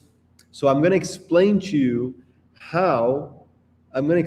that meta-analysis gives you the gift of time in your research, okay? Internal medicine, awesome, in the US. OBGYN, UAE, gastroenterology, UK. Well done, guys. Well done. Congrats on being here despite all the demands of residency. I know it's not easy. Okay, so let's talk about the lack of time. So first, I want you to know that you have to make sure when you think about time that your priorities are not upside down. What do I mean by that? Residents are super busy in residency. I'm not talking about residency right now. I'm talking about medical students. It's very common that it could happen to residents and doctors too, but this is very common with medical students. Like they get involved in so much garbage. By garbage, I mean things that are not going to be helpful in their career. Like they get involved, like in Brazil where I'm from, they get involved like in these interest groups in cardiology and like in pediatrics, but it's usually a big, huge waste of time. And they can get used in the, like really wasting time on things that are of little value in your career. You have to understand, first of all, that the priorities to allocate your time. And research, guys, publications is one of the top research skills that are going to help you advance your career. I'm telling you, like I have students who've matched into surgery in the US because of really OBGYN in the United States. I went to Hopkins and Harvard, like all these great things in my career, but it's because I realized the importance of research. So we're going to talk about time in just a second. I'm going to teach you how to do research even when you are a resident, when you are a surgeon, when you are a busy medical student. But you have to understand that the first thing is priority. Your priorities may be upside down and you may be wasting a ton of time on things that are not important. But with meta-analysis, you get the gift of time. Why? What do you think takes all the time in research? Doing the primary studies, recruiting patients, going to the ethics committee, or doing the meta-analysis? Obviously, it's here. This is where the huge sink of time is. Building a protocol, going to the ethics committee, recruiting data from charts, following patients sometimes for years. Okay? All right? Okay? So, doing each of these elements takes forever. That's why I'm not teaching you guys here how to do randomized controlled trials. I'm not teaching you here how to do a cohort.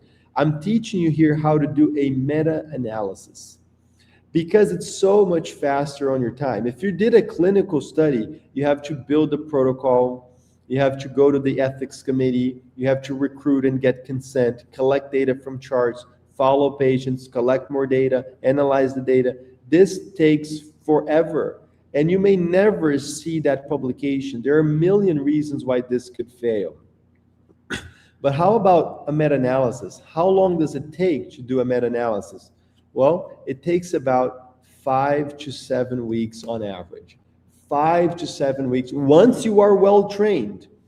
It's not, if you're doing this without having the skills, then it could take you a year and you would never finish it.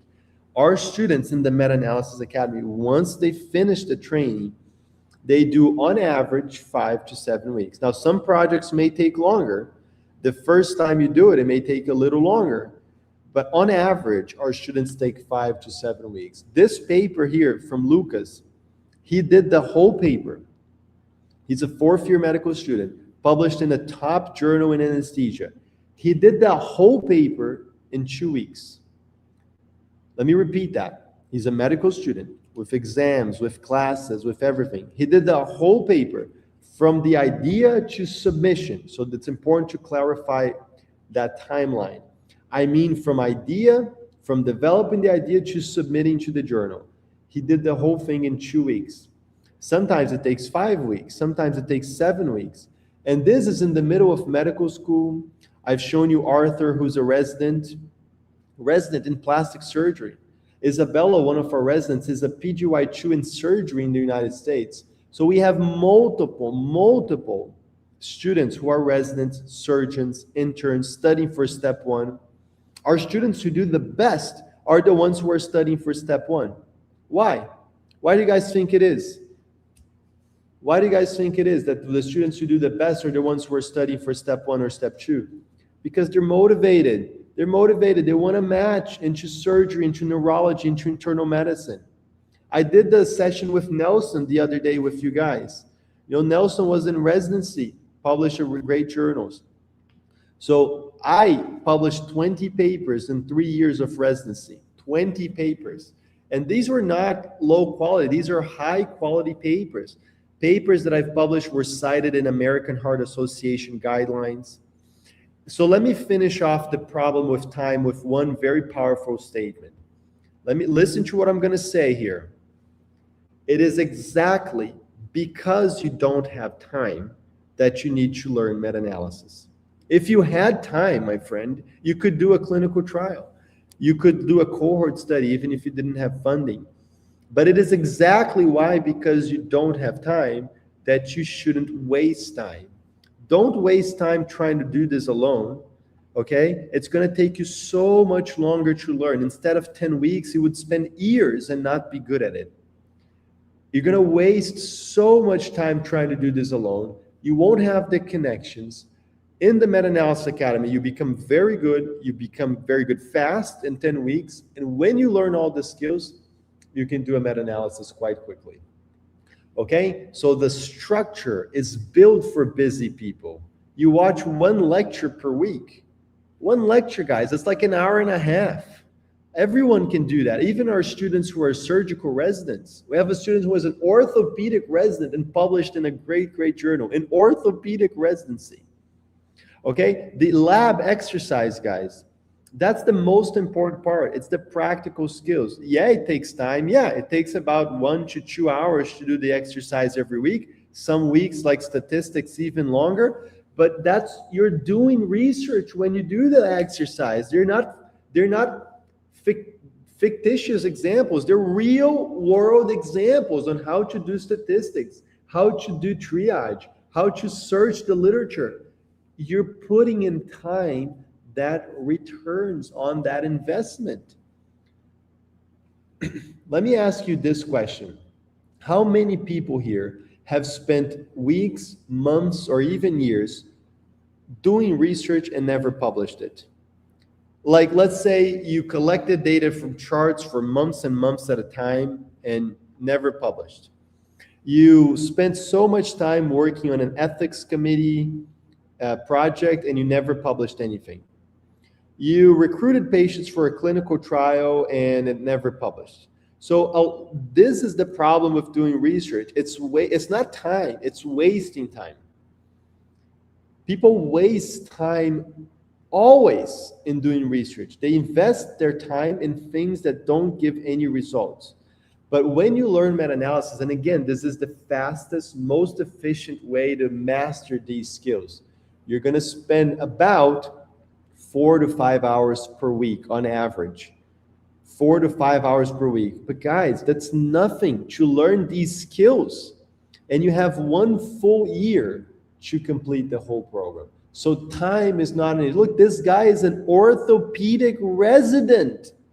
He works like 1 million hours a week. He did the course as an orthopedic resident. He published in a great ortho journal as an orthopedic resident, did the program. Published in arthroscopy. Franz is an internal medicine resident, published in residency. So we even won a research award there in his program, an award in his program.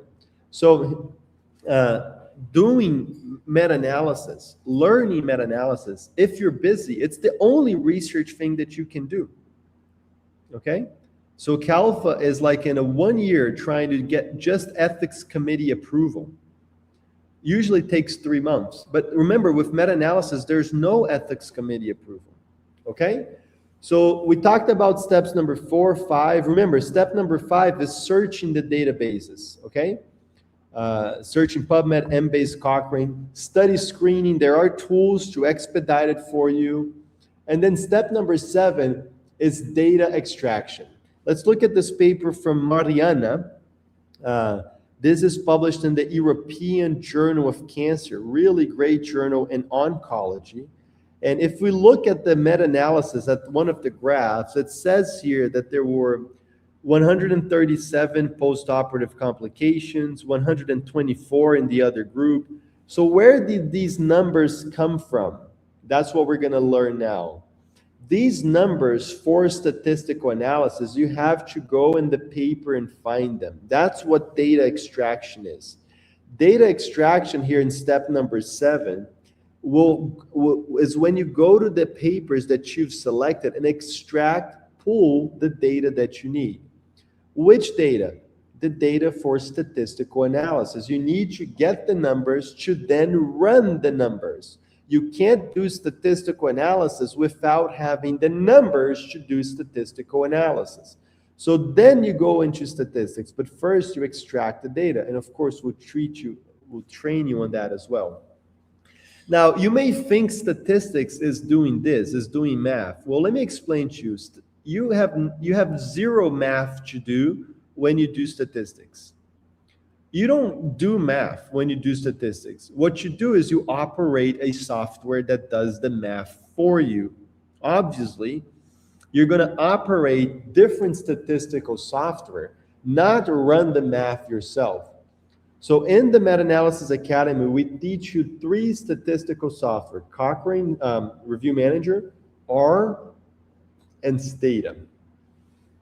These are very powerful software. They have different nuances. R is really more powerful, more complex, but we'll train you on that.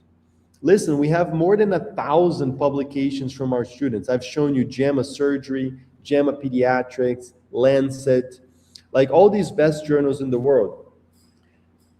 To the best of my knowledge, I do not know even one of our students who ever paid a statistician to do statistics for him or her. There may be, but I don't know anyone who ever paid a statistician, because we train our students to do the statistics themselves. They learn how to operate Review Manager or the software of their choice. So we train you on how to do the statistics so you don't have to depend on someone else to run statistics for you, okay? So that's what you learn in module number 8, including, by the way, from the very basics. You don't need any prior statistical knowledge on this. We'll train you on how to do that, okay? Then we'll train you on how to write the paper, okay? So that's step number 9. And here, I want to give you some very practical tips that will help you right away. We go into a lot more details in the Meta-Analysis Academy, but a lot of you guys are IMGs like me. Remember, most of you guys don't have English as your first language. So people who are foreigners like me, we tend to write very wrong, okay? Like, even if you know English well, scientific writing follows a certain structure that people usually don't understand. So I'm going to give you some very quick examples of this. The article that I wrote. No, you don't say that. You say the article I wrote. Remove unnecessary the and that. Another mistake people make is they're too wordy. They're too lengthy on their writing. You have to be concise. For example, it is important to highlight that patients randomized to aspirin had a higher incidence of bleeding. No, this is too wordy. This is how you write it. Remove these unnecessary words. If you want to highlight this, all you have to do is say it quickly, clearly. Patients randomized to aspirin had a higher incidence of bleeding. That's it. Be concise. Another one. Use the active voice. My first research award will always be remembered. Wrong. I will always remember my first research award. Okay? So these are some very simple examples that will train you and practice in the Meta-Analysis Academy. Okay? In class number 9, you guys will be very, very good at writing the manuscript. There's obviously, I didn't put here on the slide, risk of bias assessment, but that's an important part of a meta-analysis. And of course, we have a separate module on that as well. And then finally, submission and publication. And here we're going to talk about fees. Who here thinks that you have to pay money to publish your paper? Who thinks that you need to pay $1,000, $3,000, $4,000 to publish your paper? Who thinks that?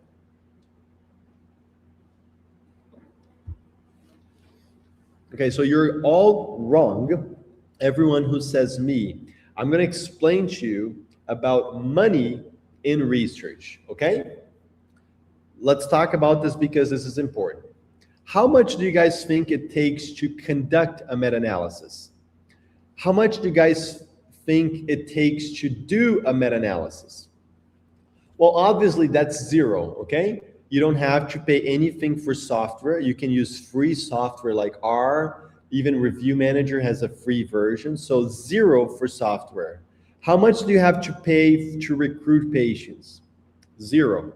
Listen, there are some clinical trials where companies or the government, or NIH or Novartis or Eli Lilly, like all these major companies, there's some clinical trials where they will pay $50,000 per patient, $100,000 per patient, depends on the study.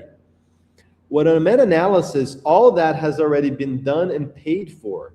Obviously, it doesn't cost any money for you to get patients who were recruited in London, in Berlin, in New York, in Los Angeles, because you already have the data for those patients. So it doesn't cost you anything to do that. How much does it cost for a statistician? Well, you could pay $3,000, but if you learn how to do statistics like we will teach you, you will do it yourself, so it costs zero. It doesn't cost anything. Now, the publication charges. Okay, I want everyone to understand this because this is a major misconception. There are journals that charge APCs, authorship publication charges. Those APCs could be $3,000, $4,000, $2,000. But I'm going to teach you how to avoid paying APCs, authorship publication charges. For example, I have 100 publications. I paid APCs, like authorship publication charges, in one paper for a very specific reason that I won't get into right now. But nearly all my publications, I paid $0 for it, zero. And I'm going to teach you how to do it right now, okay?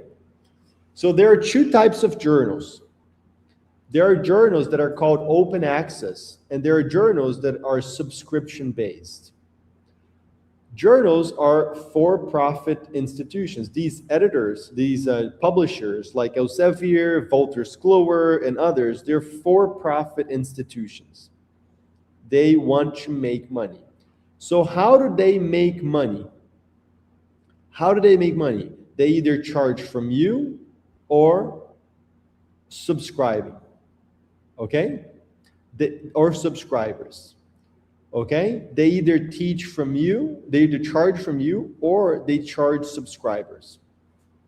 Which type of journals do you guys think are the best journals? The ones who have really good papers so they can sell to the readers, or the ones who have no readers and have to make it openly available to anyone who wants to read? Which ones you guys think are the better journals? The ones who are subscription-based that can sell their good quality papers to the readers?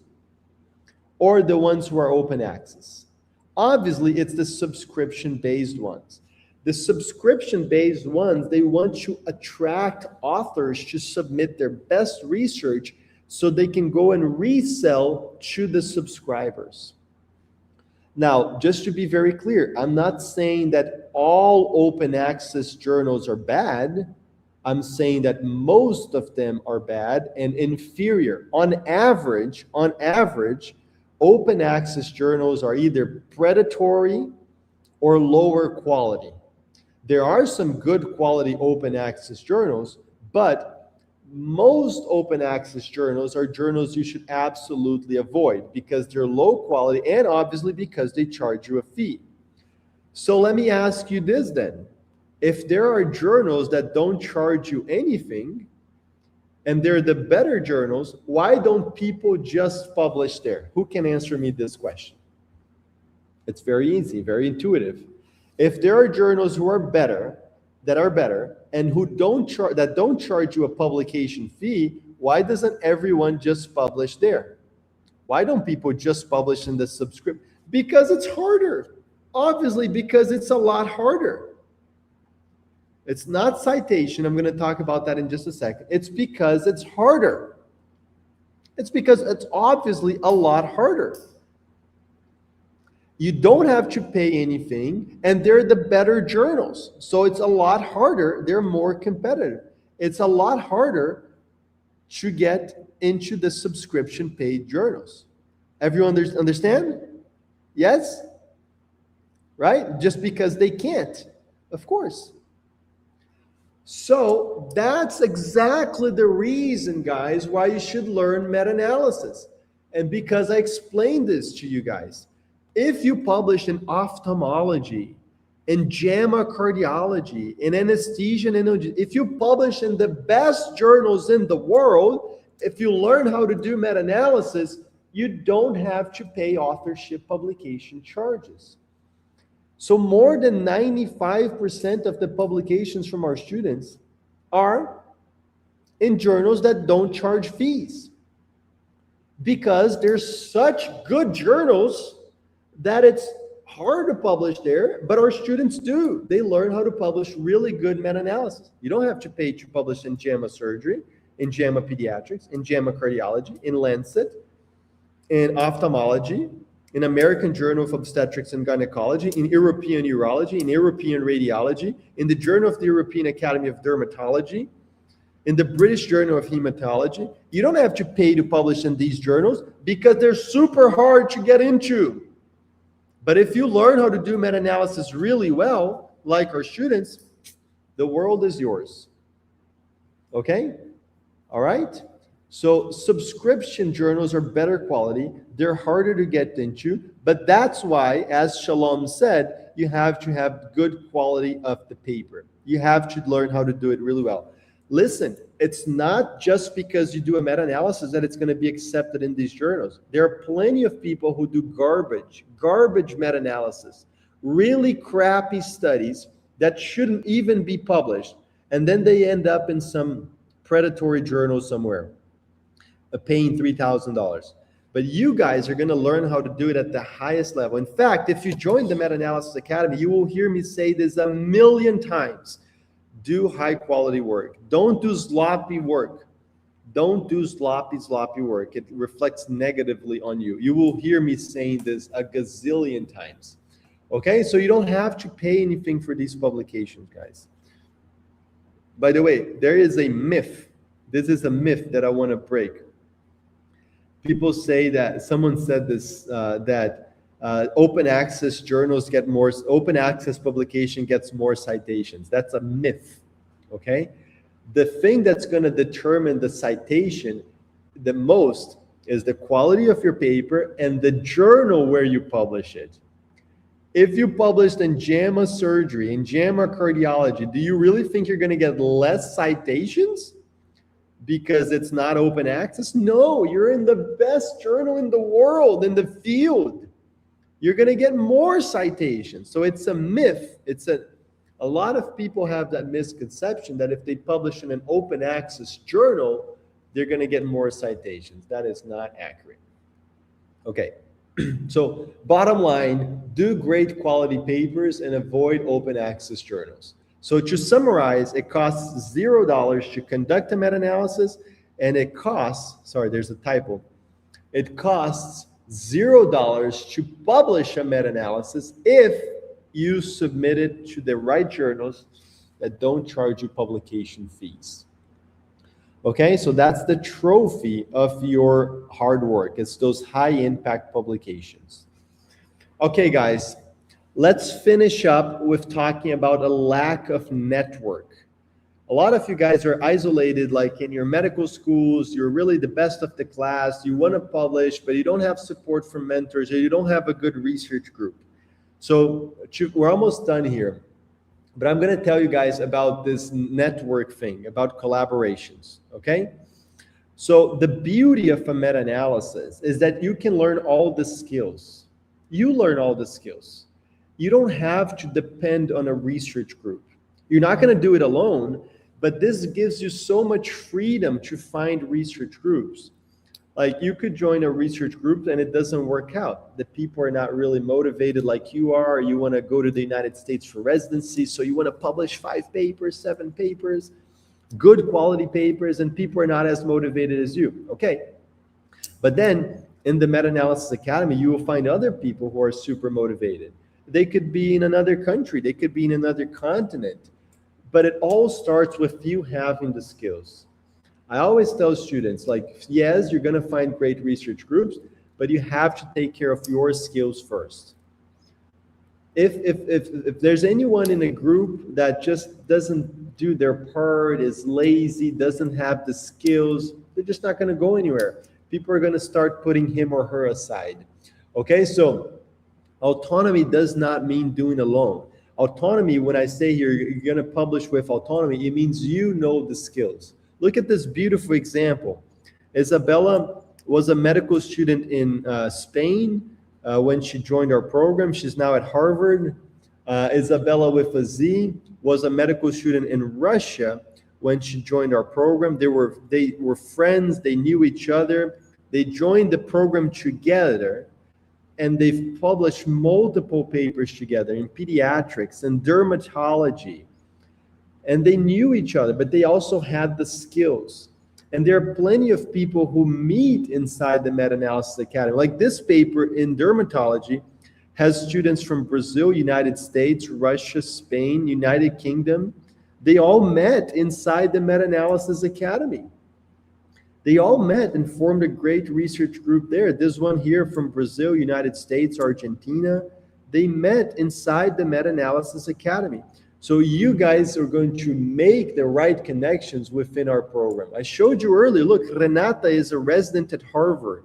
Jaime is from Chile, medical student. Tamires is now in the United States too. Bruno is from Brazil.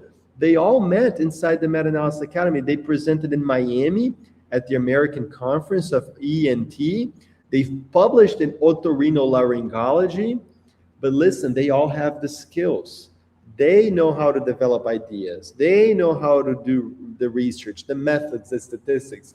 So you have to build these skills, okay? You have to build these skills. And by the way, it works for all specialties, okay? People are asking about dentistry and nursing and pharmacy and all that. Look, all different fields. These are just some examples of publications from our students. Like this is one of the best journals in liver in the world. You know, these are really great publications from our students in every single field, okay?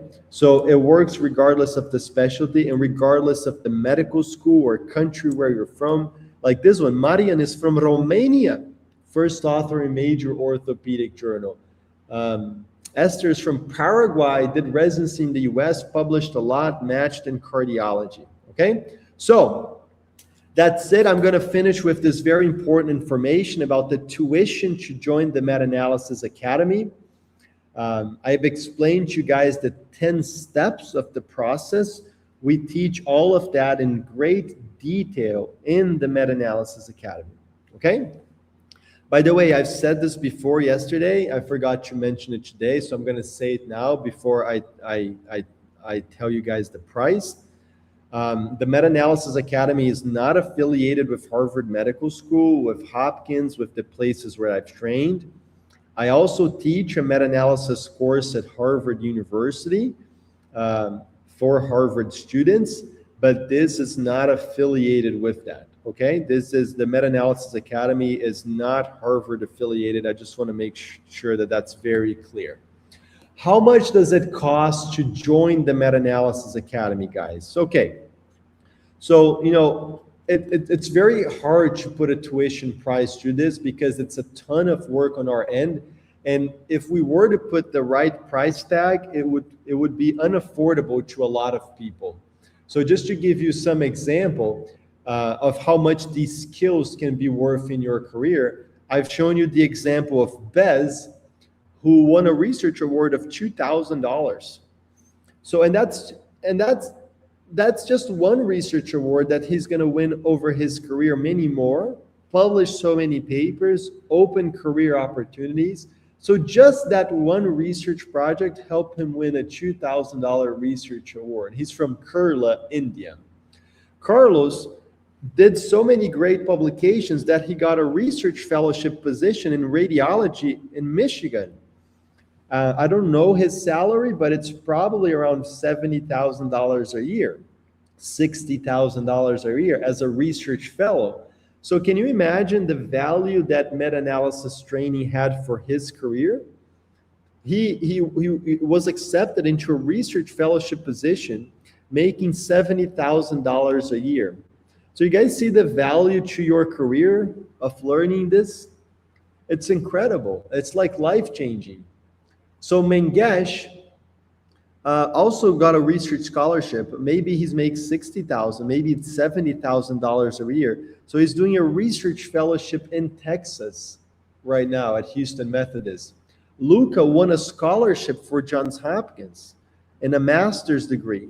A master's degree at Johns Hopkins costs $70,000 or $80,000 per year, and he won a full scholarship because of his research accomplishments.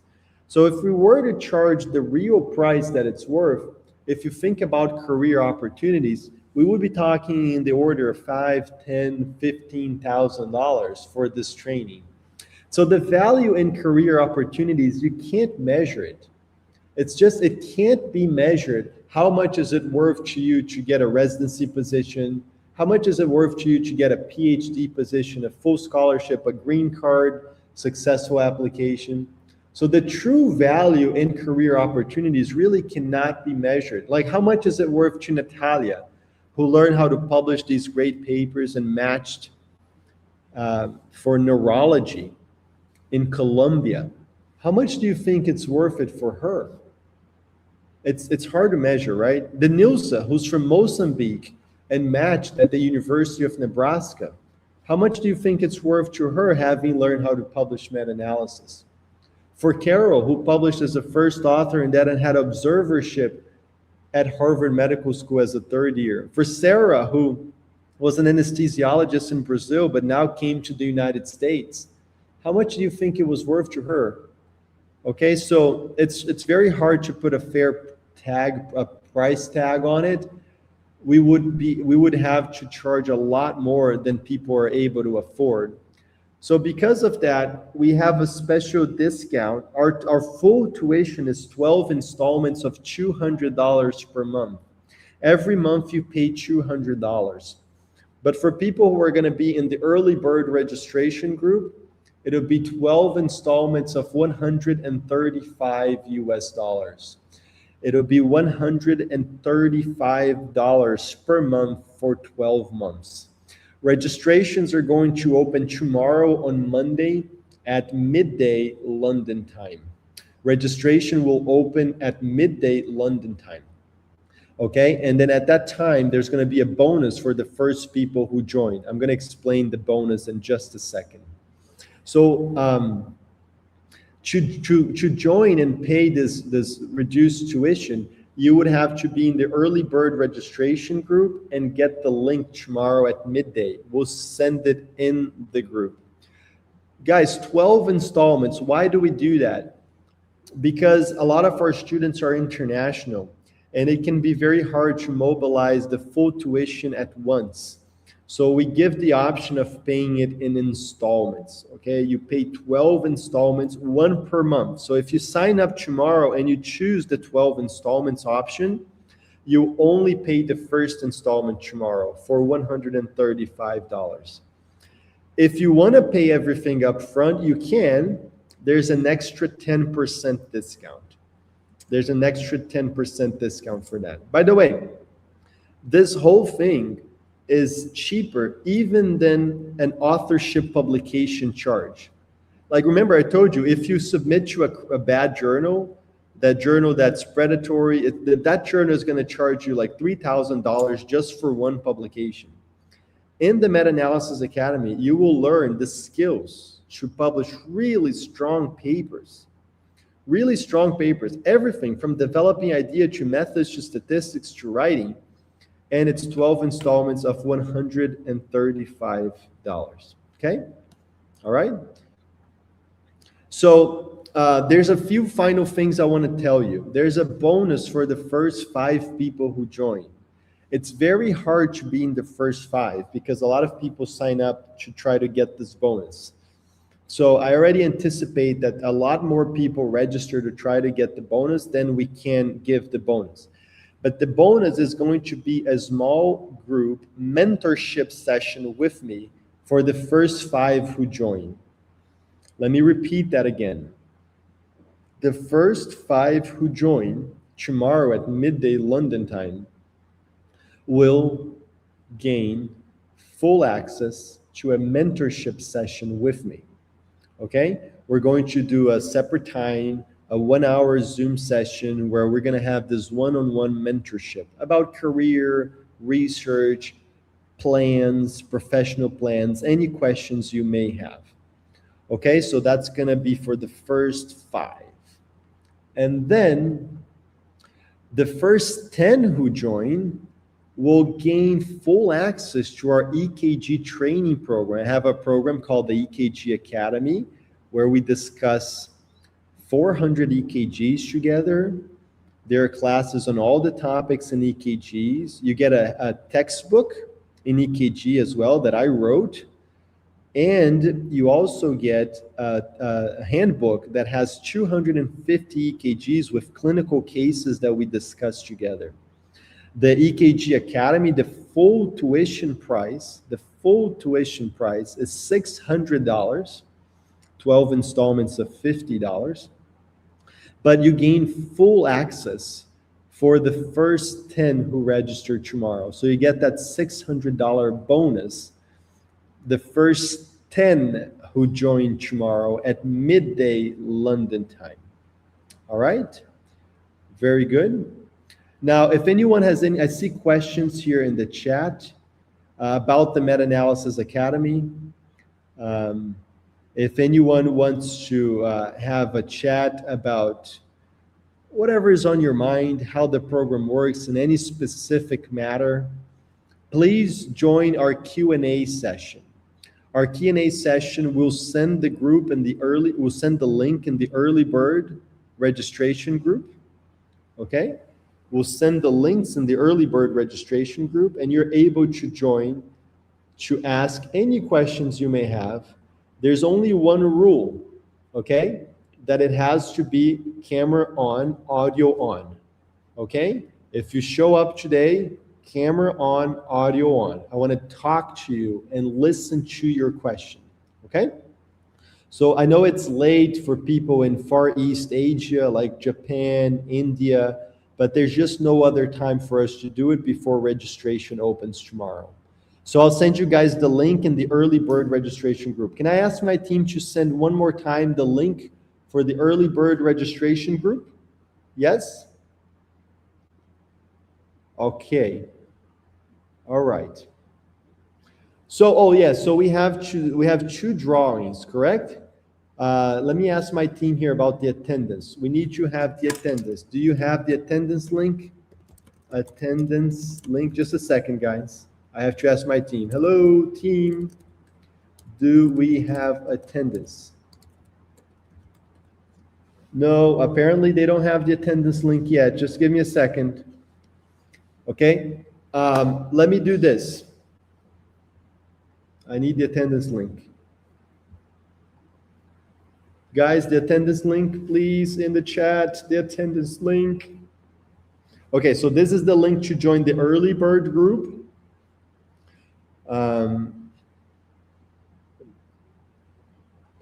Okay.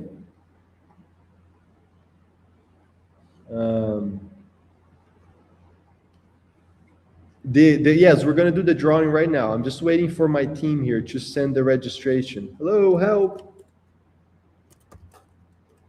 Attendance. Okay, there we go. So here's the attendance link, okay? Here's the attendance link. You guys are going to fill it out. I'm going to put a short video on, and then at the end of the video, we're going to come back and do the drawing, okay? There's two drawings, one for an iPad if you filled out the exercise, one for Meta-Analysis Academy Scholarship if you watched yesterday and today, okay? All right? Okay, so I'm going to play a quick video here, and then I'll be back at the end of the video to do the drawing. I want you to ponder these 4 questions. Here's the first one, and that's why. Why pay the price? Why work this hard? Why go this far? Why try to learn this much? Why develop yourself to the full? Why try to become all that you can possibly become? That's a good question, why? And you're the only one personally that can answer that question for yourself. You've got to have your own list of whys. Here's what I want you to do when you go home after you've left this extravaganza. Work on your list of whys. One of the big thrusts for success is to come up with a strong enough why. In leadership training, here's what we learn. If the why is powerful, the how is easy.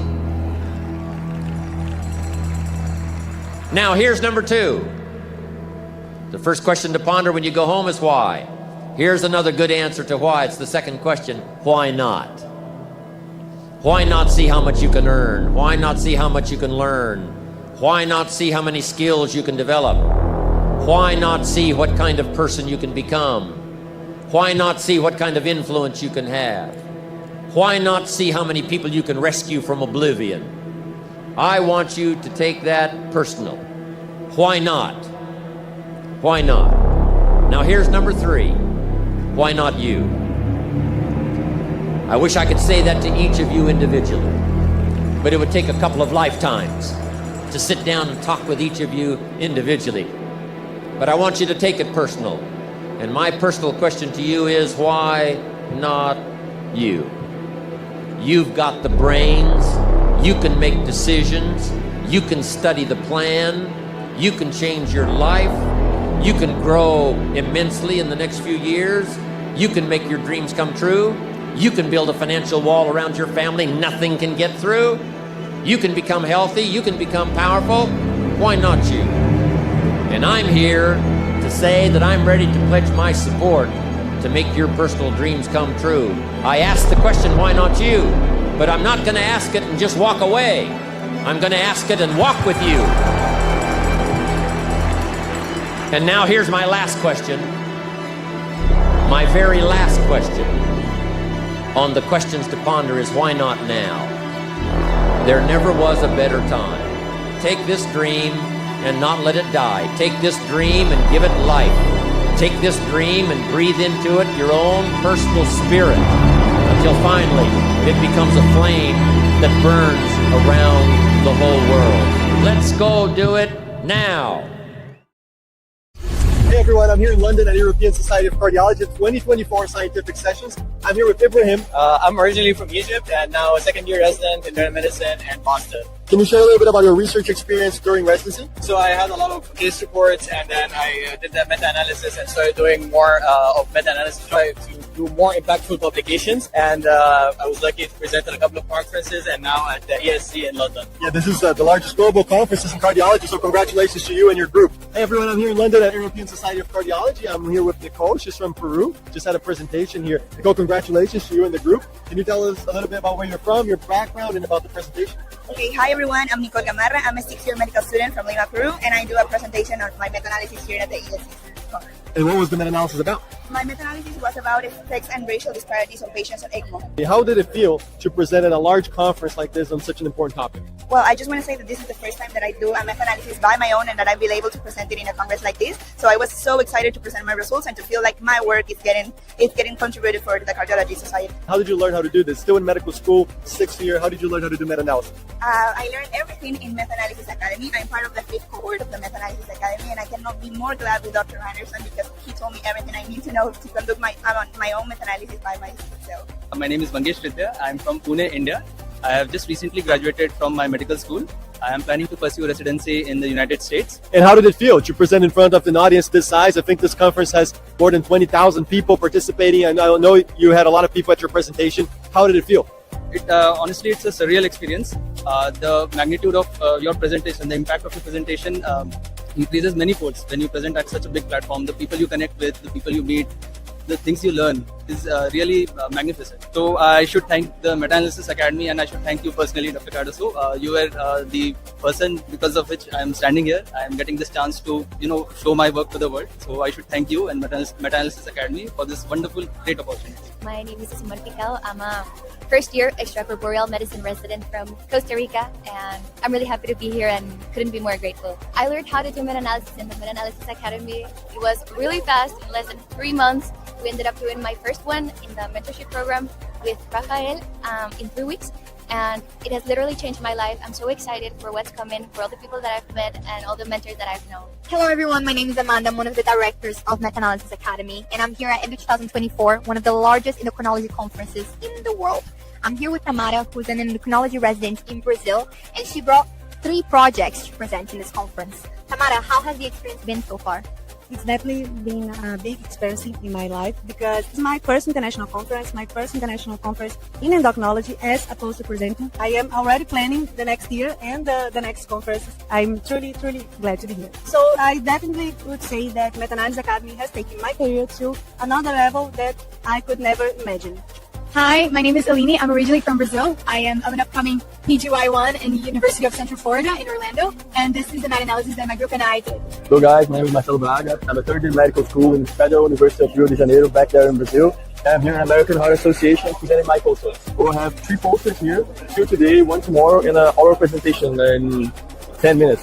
I'm Esther. I am a PGY2 of internal medicine in Chicago. Well, I learned with Dr. Rhanderson course with the Meta-Analysis Academy. Before this, I didn't know how to do meta-analysis, and I learned from scratch during residency. Wow, so during residency, I mean, working 1,000,000 hours a week, I'm sure. You're able to bring how many posters here, or how many presentations do you have at American Heart Association? We have 3, 1 as a first author and 2 as a co-author. How was it possible that still in medical school, you did this? I think the method that Rhanderson teaches us is really life-changing, actually. He teaches you to perform high-impact research in a fast manner, which is awesome because as health professionals and medical students, we don't have a lot of time. Hi everybody, here is Maisa and we are at the ASCO 2024. How are you feeling, Jonathan? I'm feeling awesome. It's an amazing opportunity here. Is it your first ASCO? Yeah, it is. Actually, it's the first congress of my life. Your first international conference, right? Right, my first one. Yeah, no, that's amazing. Congrats for your poster. Hi guys, I'm Thais. I am a neonatologist and I'm here in Toronto, Canada for the PES meeting 2024. Yesterday, me and my team presented an abstract about the management of patent ductus arteriosus, and today we have an abstract about the surfactant with or without budesonide, and another one about low dose of prostatin. Thank you. One final word of advice for people who may be listening from India, Pakistan, Europe, Asia, South America, and they want to do research, maybe to go to the United States for residency as well. Everyone know how research is important for residency application, and I know how everyone want papers behind their name. This is the thing that gave me almost 10 abstracts in 6 months, and full papers are on the way for submission. So you know the importance and you know what to do. Just join the course and you will see the results for yourself.